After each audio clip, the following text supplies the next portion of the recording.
Hola parroquia, buenos días. Mirad, os dejo aquí este clip de formación en el que vamos a tratar hoy el tema, una pregunta que seguro nos hemos estado cuestionando pues todos en algún momento durante esta semana y media ya que llevamos de confinamiento y ante la situación que estamos viviendo, que vamos viendo cómo se va agravando y que va afectando incluso esta enfermedad a muchos familiares y conocidos nuestros. La pregunta que nos hacemos en esta situación es: ¿será todo esto un castigo de Dios? Dicho de otro modo, la cuestión es: ¿Dios castiga? Yo siempre os he dicho, y me lo habéis oído decir en alguna homilía, el castigo de Dios no hay que entenderlo como si Dios estuviera esperando con 20 kilos de piedras allí desde lo alto, esperando que tú pases por debajo para tirarte estas piedras encima y así fastidiarte y castigarte por tus pecados. Eso no es el castigo divino. Sin embargo, por otro lado, vemos que en la Sagrada Escritura la palabra castigo sale muchas veces. Lo he buscado en la Biblia, no es que haya leído cada palabra y la haya subrayado, sino que en una aplicación de estas que nos permite pues establecer una búsqueda y buscar cuántas veces sale la palabra castigo, castigar, castigaré, con todas sus variantes. Y me ha salido el siguiente resultado que os comparto. La palabra castigar o el término castigo aparece 187 veces en toda la Sagrada Escritura. Concretamente en el Nuevo Testamento aparece 25 veces. La primera conclusión que podemos sacar, si miramos directamente en la Sagrada Escritura, pues vemos que sí que es verdad que Dios castiga. Ahora, hay que entender cómo es este castigo de Dios. Como os he dicho al principio, Dios no está ahí esperando con 20 kilos de piedra, esperando a que tú pases por debajo para tirártelas encima. Entonces la pregunta no es ¿Dios castiga o no castiga? Pues en la Sagrada Escritura nos aparece muchas veces el castigo de Dios. Sino que la pregunta es entender, es esta otra. ¿Cómo entender el castigo de Dios? Para dar respuesta a esto es necesario que cada uno de nosotros cojamos y vayamos a buscar, ahora que estáis escuchando esto, una Biblia. Vamos a dar un momento para que busquéis una Biblia, o sea que os recomiendo que ahora pauséis el vídeo y vayáis a buscar una Sagrada Biblia para seguir con nuestro estudio. Bueno, espero que ya tengáis todos una Biblia a mano y la vamos a abrir por el capítulo 1 del libro del Génesis. ¿Y por qué? Vamos a empezar por el principio. Pues porque en el capítulo 1 del libro de Génesis se nos presenta a Dios, creador de todas las cosas y creador de todas las cosas buenas. Eso quiere decir que en Dios no hay un principio del bien y del mal, sino que en Dios solo hay un principio del bien. Y que todas las cosas que crea Dios son buenas. Si nosotros leemos este primer relato de la creación en Génesis 1, pues vamos viendo cómo Dios va haciendo todas las cosas y se repite como un esquema o un proceso. Este capítulo de Génesis sigue como un pequeño esquema. En primer lugar nos está diciendo que no existía nada y que a partir de la nada Dios empieza a crear cosas. Y las cosas que crea son buenas. Y las cosas que crea Dios las crea por su palabra. Hay como tres acciones que hace el Señor a la hora de crear. En primer lugar, su pensamiento, el pensamiento de Dios, el deseo de Dios, se expresa por su palabra. Y al expresar por la palabra, aquel pensamiento y aquel deseo de Dios, que es bueno y solo puede ser bueno, se hace realidad. Por eso nos dice el Génesis, y Dios dijo, hágase la luz, y el segundo punto es, y la luz se hizo. Quiere decir, la consecuencia del pensamiento de Dios es dar existencia a todo aquello que Dios ha pensado como cosa buena. La tercera acción que nos pone en cada momento, y si lo queréis lo vais leyendo, la tercera acción que hace Dios es que una vez ha pensado, una vez ha creado, la tercera acción que hace Dios es ver lo que ha hecho y bendecirlo. Y eso se nos expresa en las frases: y vio Dios que todo era bueno, y pasó al siguiente día. Este esquema se va repitiendo durante los 7 días de la creación. Bien, cada vez que Dios va creando una cosa nueva, pues después les va dando a cada cosa una cierta autonomía. Y eso sí, una cierta autonomía, pero no una independencia total de Dios, pues Dios sigue siendo el creador y el que mantiene todo en la existencia. Y esa autonomía también es una gracia que da el Señor a todas las cosas. Pues la naturaleza se rige, ¿verdad?, por sus leyes. Y el Señor pues va bendiciendo todas aquellas realidades que va creando.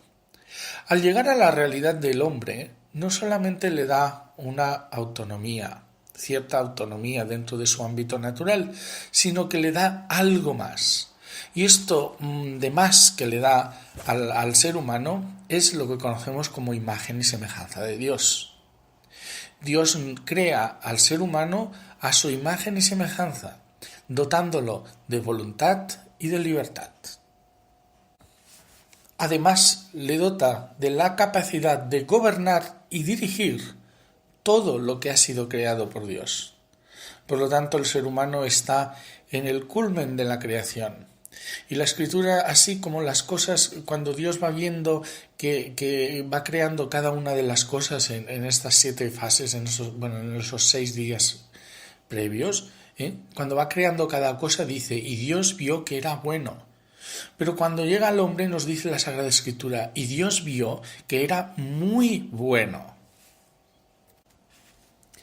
Bien, hasta aquí no vemos ningún problema, todo es bueno, todo es maravilloso. El hombre es creado de este modo a imagen y semejanza de Dios, con libertad y voluntad, y es creado en amistad con Dios. Por lo tanto, no existe nada malo en la creación.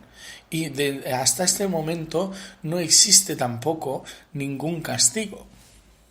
Sin embargo, las cosas se van a torcer en breve. Y este torcimiento, por decirlo de alguna manera, o esta desviación que se va a introducir en la realidad, no va a ser algo creado por Dios, sino que va a ser una realidad que se va a introducir en lo creado, siendo esta una realidad que Dios no crea. Esa realidad que se introduce en lo creado y que Dios no quiere es la realidad del pecado. Bueno, parece que la cosa empieza a complicarse. Vamos a ver. ¿Cómo puede, si todo es bueno, cómo puede empezar a existir una realidad que no es buena y que además no es creada por Dios? ¿No hemos dicho que Dios lo creaba todo? Bueno, veréis, el kit de la cuestión está en que el ser humano está hecho a imagen y semejanza de Dios, que quiere decir que tiene voluntad y tiene libertad. Para que el hombre tenga voluntad y libertad, y esa sea una voluntad y una libertad verdadera, tiene que tener la posibilidad en sí mismo de poderse negar incluso a su creador. Esto parece un poco complicado, pero Dios no nos ha querido hacer a nosotros como unos autómatas, que obedezcamos a la voluntad de Dios simplemente porque hay una ley inscrita en nuestra naturaleza y nosotros vamos siguiendo esa voluntad de Dios. No, Dios ha querido que el ser humano sea distinto al resto de la creación, que la obediencia a Dios pase por una decisión voluntaria y libre por parte nuestra. Y para que esa decisión sea verdaderamente voluntaria y libre, nosotros debemos escoger.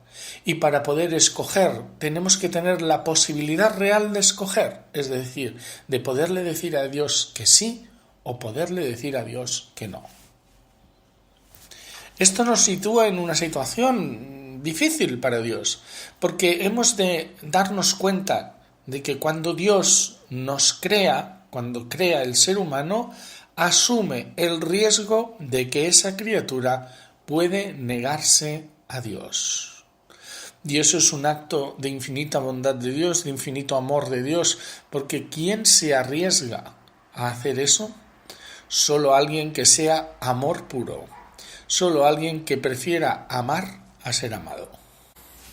Bien, y en esta situación aparece el ser humano allí en medio del paraíso, teniendo la posibilidad real de poder negar a Dios. Y eso se constituye como una tentación muy grande. Esa posibilidad en el libro del Génesis se nos muestra en la imagen del árbol de la ciencia del bien y del mal. Así que ahora tomar la Sagrada Escritura que tenéis en las manos y vamos a irnos al capítulo 3 del Génesis, que nos viene el momento de la tentación. Nos dice el capítulo 3 del Génesis, y lo leo desde el principio: la serpiente era el más astuto de todos los animales del campo que Yahvé Dios había hecho. Y dijo a la mujer: ¿cómo es que Dios os ha dicho, no comáis de ninguno de los árboles del jardín? Respondió la mujer a la serpiente: podemos comer del fruto de los árboles del jardín, mas del fruto del árbol que está en medio del jardín, ha dicho Dios, no comáis de él, ni lo toquéis, so pena de muerte. Replicó la serpiente a la mujer: de ninguna manera moriréis. Es que Dios sabe muy bien que el día en que comiereis de él, se os abrirían los ojos y seríais como dioses, conocedores del bien y del mal. Y como viese la mujer que el árbol era bueno para comer, apetecible a la vista y excelente para lograr sabiduría, tomó de su fruto y comió, y dio también a su marido, que igualmente comió. Entonces se les abrieron entre ambos los ojos y se dieron cuenta de que estaban desnudos, y cosiendo hojas de higuera se hicieron unos ceñidores. Bien, vamos a la explicación teológica de este punto. El árbol en medio del paraíso es y representa la posibilidad que tiene el hombre, por su propia libertad, de poder negar a Dios. Y esa posibilidad acontece como una tentación en cada uno de nosotros. Porque si yo puedo negar a Dios, entonces yo soy más que Dios. Y eso aparece como un fruto apetecible. Por tanto, existe en la misma posibilidad de negar a Dios, enraizada en la misma libertad, esa posibilidad de negarse a Dios. Lo que pasa es que cuando nosotros cedemos a esa posibilidad, caemos en la soberbia. Y ese es el primer pecado. Allí es cuando se introduce algo, la primera realidad que Dios no ha creado, que Dios no ha querido, pero que había asumido como riesgo al crear al hombre. Bueno, pues pensemos ahora qué ocurre ahora después de que las cosas han cambiado, después de que se ha introducido una realidad que Dios no quería en el mundo. Pues que el mundo entero, la creación entera queda afectada de esa realidad. Y eso, más que un castigo, es sencillamente la consecuencia lógica que proviene de nuestros actos libres. Si no tuviéramos una libertad verdadera, esas consecuencias serían pues anuladas o corregidas automáticamente, pero Dios no ha hecho al ser humano un ser automático, sino que lo ha hecho un ser libre, y por lo tanto, en coherencia con su plan divino, para que nosotros seamos verdaderamente libres y lo podamos elegir a Él en el amor, que es lo que Dios quiere, Dios debe continuar permitiendo las consecuencias de nuestro pecado. Sin embargo, vemos que, a pesar de esto, Dios no se queda con los brazos cruzados, no puede. ¿Por qué? Porque Él es amor puro, y el amor impide que digas sencillamente tú te lo buscaste, tú te lo has buscado, pues tú ahora te comes el marrón, como diríamos ahora nosotros. No es así Dios. Cuando el hombre peca suceden unas cosas curiosas.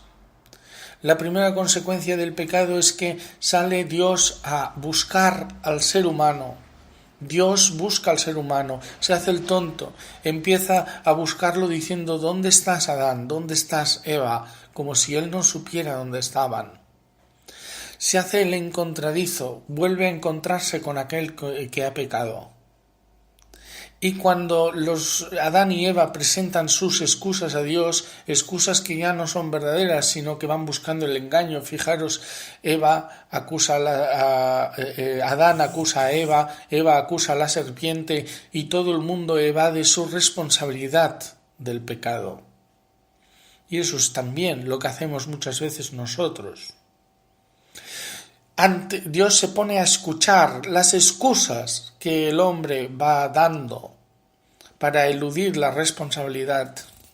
Y la consecuencia es la siguiente. Si nos vamos al capítulo 3 y leemos el primer castigo de Dios, vamos al capítulo 3, versículo 14, y dice lo siguiente. Entonces Yahvé Dios dijo a la serpiente: Por haber hecho esto, maldita seas entre todas las bestias y entre todos los animales del campo. Sobre tu vientre caminarás y de polvo comerás todos los días de tu vida.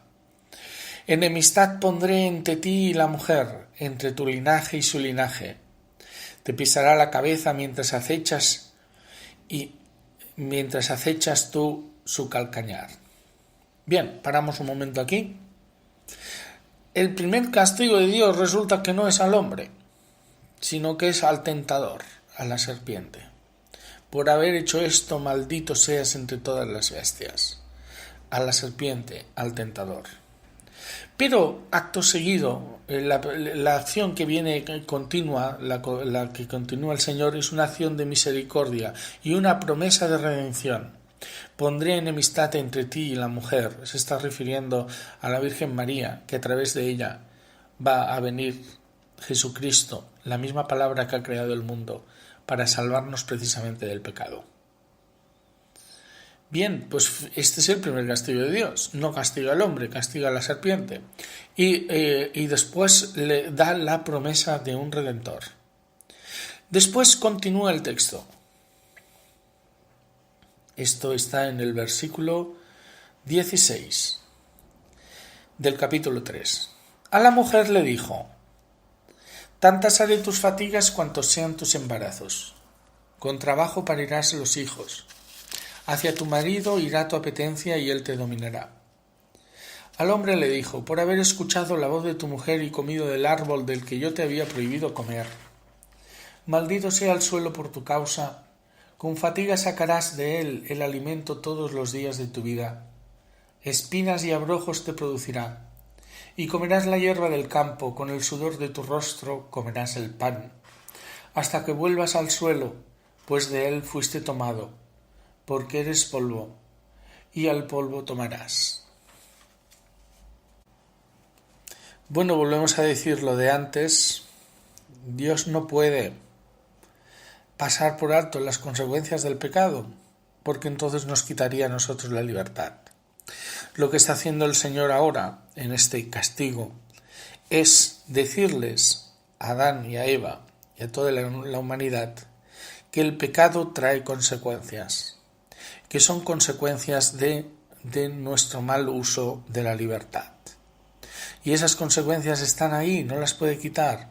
Esas consecuencias están ahí y han causado, para quitar eso de ese peso de nuestra vida, le ha costado la vida al mismo Dios.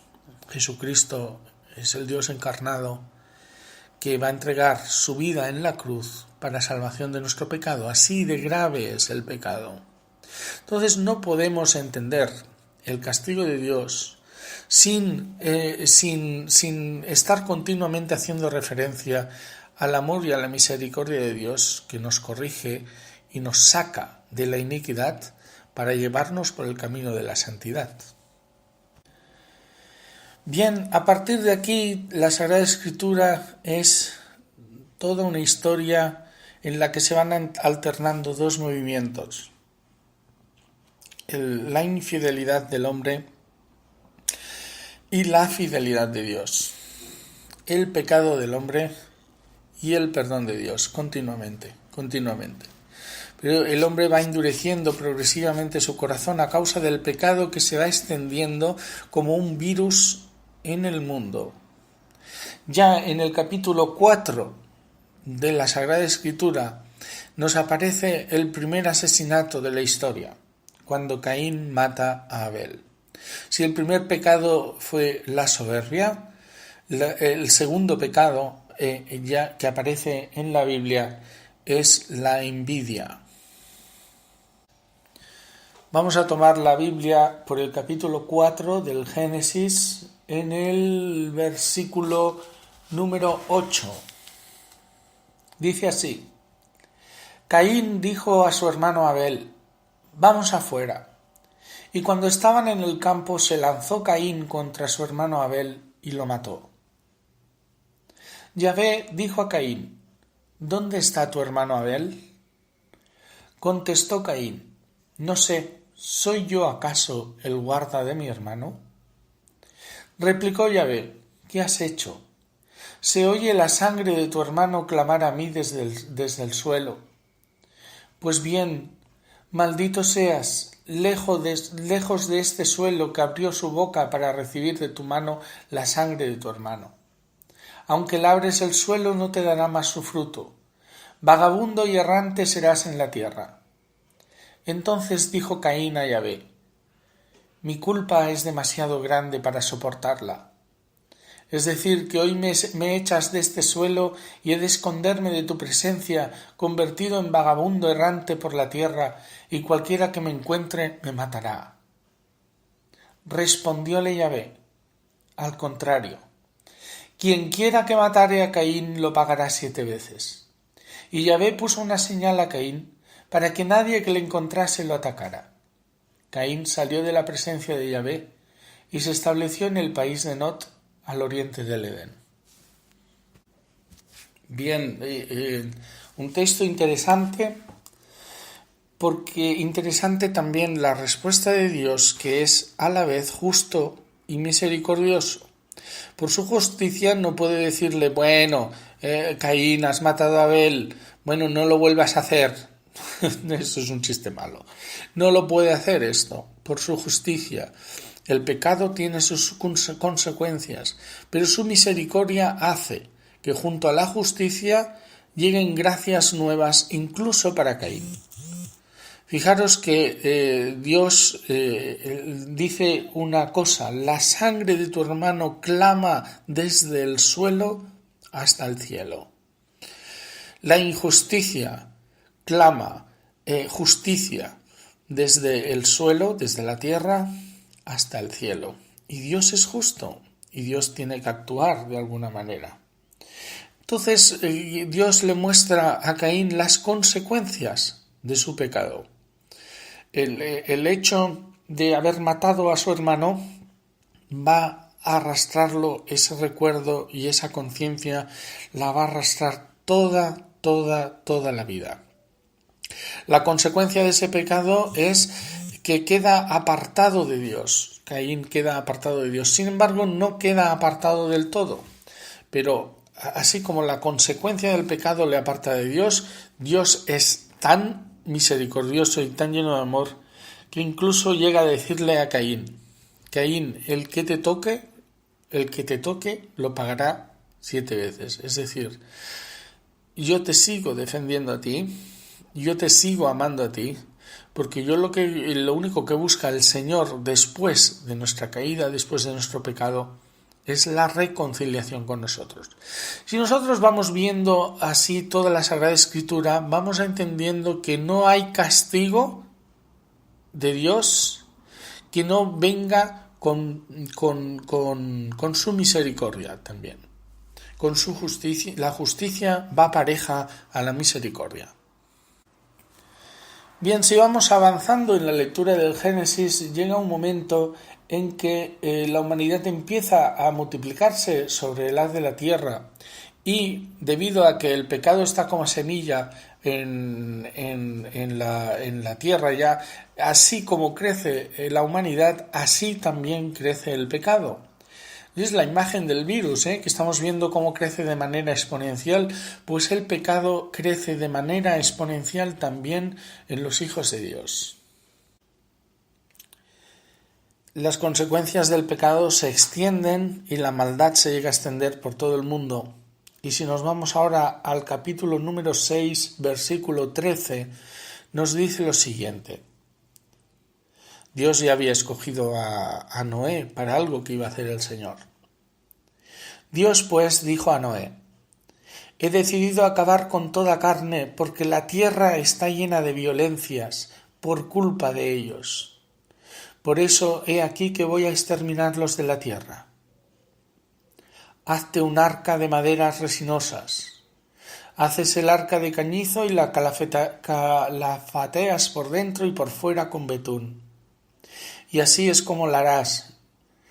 Le da la longitud del arca, la anchura y su altura. Y haces el arca de este modo.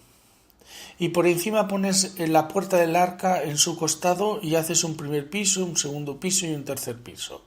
Bueno, le da las instrucciones de cómo hacer el arca. Por mi parte voy a traer el diluvio, las aguas sobre la tierra para exterminar toda carne que tiene hálito de vida bajo el cielo. Todo cuanto existe en la tierra perecerá. Pero contigo estableceré mi alianza. Entrarás en el arca tú y tus hijos, tu mujer y las mujeres de tus hijos contigo. Bien, vemos que Dios está diciendo, el pecado es tan extendido en el mundo que al final clama un castigo divino. Sin embargo, de nuevo vamos viendo cómo al lado del castigo de Dios vuelve a estar otra vez la alianza de Dios. La misericordia de Dios te dice: tú, Noé, que eres un hombre justo, búscate unos cuantos, construye un arca y entra en mi alianza. Esta es la clave también para entender nosotros el momento actual que estamos viviendo. Bueno, pues siguiendo con el relato del diluvio, en el capítulo 7 del Génesis, versículo 13, dice lo siguiente. En aquel mismo día entró Noé en el arca, como también los hijos de Noé, Sem, Cam y Jafet, y la mujer de Noé y las 3 mujeres de sus hijos, y con ellos los animales de cada especie, los ganados de cada especie, las sierpes de cada especie que reptan sobre la tierra, y las aves de cada especie, toda clase de pájaros y seres alados. Entraron con Noé en el arca sendas parejas de toda carne que hay en que hay aliento de vida. Y los que iban entrando eran macho y hembra de toda carne, como Dios se lo había mandado. Y Yahvé cerró la puerta detrás de Noé. El diluvio duró 40 días sobre la tierra. Crecieron las aguas y levantaron el arca que se alzó de encima de la tierra. Subió el nivel de las aguas y crecieron mucho sobre la tierra, mientras el arca flotaba sobre la superficie de las aguas. Subió el nivel de las aguas muchísimo sobre la tierra, y quedaron cubiertos los montes más altos que hay debajo del cielo. Bueno, pues hasta nosotros cuando contemplamos esta imagen del arca de Noé, nos fijamos más en el diluvio que en el arca. Y este es el problema nuestro. Porque mirad que si nos fijamos más en el diluvio, estamos viendo toda la destrucción y estamos pensando en todo el castigo de Dios sobre la tierra. ¿Cómo puede ser que mueran tantos seres vivos y que se destruya toda la creación? Pero no es el punto donde nos tenemos que poner, donde tenemos que poner nuestra atención. Sino que para mí la frase más impactante de todas es que el arca flotaba sobre las aguas del diluvio. Mirad, este es el arca de la alianza de Dios. En la alianza de Dios nosotros estamos por encima de las aguas del diluvio, flotando sobre las aguas del diluvio. El Señor quiere, por tanto, siempre que resurjamos de nuevo para seguir el propósito inicial en el corazón de Dios, que es la amistad con Él. La amistad con Él. Vamos entendiendo, pues, que cada castigo de Dios va parejo a una oportunidad que Dios da para reconciliarse con Él y para estar de nuevo en su amistad. El peligro, por tanto, no es Dios. Dios, vuelvo a decirlo, no es un castigador con un montón de piedras que quiera arrojártelas encima para fastidiarte. No, sino que nos está diciendo que el pecado trae unas consecuencias sobre nosotros y que el pecado es el propio castigador de nuestros pecados. Es curioso esto. El pecado es el propio castigador de nuestros pecados. Él de nuevo tiene que hacer una alianza, de nuevo tiene que hacer un sacrificio, de nuevo tiene que hacer un acto de misericordia con cada uno de nosotros. Y siempre ha ocurrido de la misma manera. El ser humano, al ver estos actos, estas alianzas de Dios, pues parece que se le ablanda el corazón, pero después, cuando vienen las cosas, cuando todo vuelve a la normalidad, pues toda la humanidad vuelve a lo mismo de antes, al pecado. Y el catecismo nos dice: por el pecado entra en el mundo el sufrimiento, la enfermedad y la muerte. No es consecuencia de Dios, es la consecuencia del pecado. Por el pecado entra en el mundo el sufrimiento, la enfermedad y la muerte. Son consecuencias del pecado, no designios de Dios que quiera fastidiar al hombre. Por tanto, al final de toda esta reflexión hay que tener hay que tener claro, pues digamos, tres cosas. ¿Dios castiga? Pues sí, en la Biblia sale que Dios castiga. Pero la segunda pregunta es: ¿Dios es un castigador nato? No, Dios no es un castigador nato. Simplemente Dios es coherente con su amor y su misericordia y nos deja ver las consecuencias de nuestro pecado para que volvamos a Él. Entonces ya todo esto nos ilumina de una manera nueva para saber comprender en qué situación estamos viviendo ahora. Pues no es una situación tan diferente como la del diluvio, por ejemplo, o como las situaciones pues de las plagas que en diversas ocasiones Dios permite y envía a su pueblo para corregirlos. No las envía Él, no las fabrica Él, no las crea Él, son las consecuencias del pecado del hombre. Lo que nos está diciendo continuamente el Señor es: salid del pecado, volved a mí, y no ocurrirán estas cosas, porque estas cosas ocurren fuera de mi deseo, ocurren por el pecado, y obligan a Dios a ser continuamente creativo en su misericordia. Toda la Biblia es esta historia, toda la Biblia. Infidelidad del hombre, fidelidad de Dios, de nuevo infidelidad del hombre, de nuevo fidelidad de Dios, de nuevo infidelidad, de nuevo fidelidad. Toda la Biblia es así. Y si la vamos viendo, nos vamos dando cuenta. Hasta el final se cumple aquella parábola que Jesús mismo dijo cuando estaba aquí predicando en la tierra, en su carne, cuando Jesús dijo aquella palabra de aquellos viñadores que se pretenden apropiar del regalo de Dios, y que el jefe de la viña dice: bueno, al final voy a enviar a mi propio hijo a ver si a él lo respetan, y envían a su propio hijo, el jefe de la viña, y tampoco lo respetan, lo matan.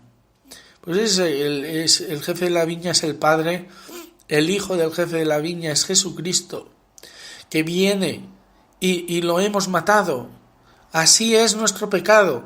Por tanto, ¿cuál es la conclusión de todo esto? Solo hay un camino para vivir bien esta situación.